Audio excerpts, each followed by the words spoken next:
Ask just about any rock drummer who their influences are, and chances are Rush's Neil Peart will be high on the list.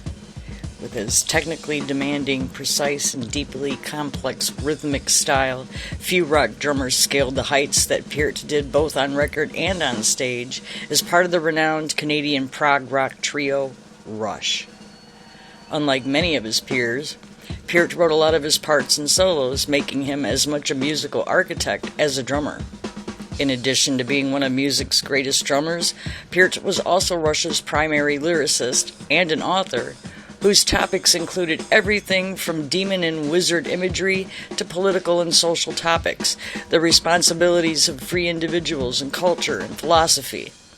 Though he never recorded a proper solo album, he did deliver several instructional drumming videos and contributed to the compilation Burning for Buddy, a tribute to the music of Buddy Rich.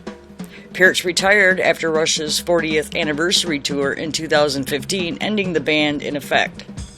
He passed away in 2020 after a long battle with brain cancer.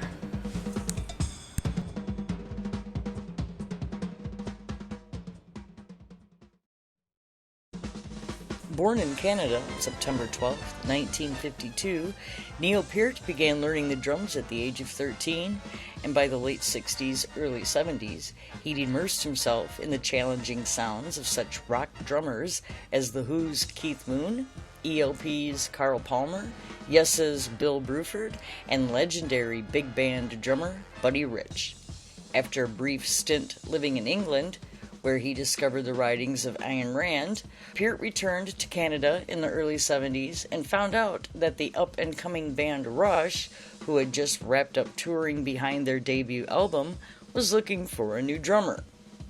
Peart was granted a tryout and immediately asked to join as the trio, which also included singer-bassist Geddy Lee and guitarist Alex Lifeson, sought to expand on their musical direction, which then consisted of extended blues jams in the manner of Led Zeppelin and Cream.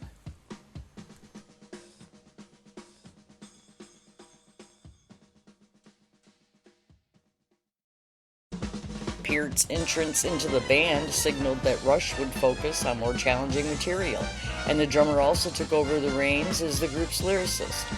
While it would take a few releases for Rush's new musical direction to gel, the band hit pay dirt with the 1976 concept album 2112. The record told the story of a young man's fight against a future world where rock music is outlawed, with Peart applying Ayn Rand's writing style and philosophies to the plot's storyline. Rush's commercial success continued as the band scored more heavy metal-tinged prog rock classics like 1977's A Farewell to Kings, 1978's Hemispheres, 1980's Permanent Waves, and Rush's finest hour, 1981's Moving Pictures. The group continued to rack up hit albums and sold-out arena tours, with all three members consistently winning magazine polls for being best at their respective instruments, and Peart's influence on rock drummers had become immense, as evidenced by the styles of Dream Theater's Mike Portnoy, King's X's Jerry Gaskill, and Primus's Tim Herb Alexander. In addition to his Rush duties, Peart found time to become a writer himself, penning the books Radiance Over the Rockies and The Masked Rider, traveling the world and sightseeing between tours, as well as organizing a Buddy Rich tribute concert in the early 90s. The future of Rush was thrust into doubt by the late 90s, however, when Peart was dealt two devastating blows in his personal life. The tragic deaths of both his teenage daughter and his wife a year apart from one another, but by the dawn of the 21st century, it appeared that Neil was back on his feet. He'd remarried and rejoined his longtime Rush mates in preparing for their first new studio recording since 1996's Test for Echo, 2002's Vapor Trails. Two more studio albums would appear, 2007's Snake and Arrows and 2012's Clockwork Angels, as well as a half-dozen live discs, before Alex would announce January 2018 interview, "We have no plans to tour or record anymore. We're basically done."